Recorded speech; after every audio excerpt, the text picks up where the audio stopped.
Hi, my name is Simon Shen. I'm the CEO of the XYZ Printings. Well, this is our headquarters in Taiwan. We have more than 355 engineers worldwide in US, Singapore, Taiwan, and Philippines, dedicated to develop the 3D printer.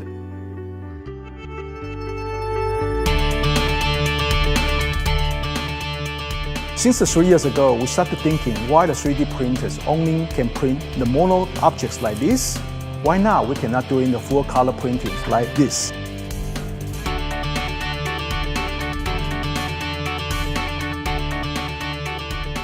In order to make your 3D printer become colorful, our engineers spent 3 years to develop the special formula of the 3D color inkjet POA and also CMY ink cartridge with our free software XYZ makers. And of course, color meaning, then you can start have your 3D printer become colorful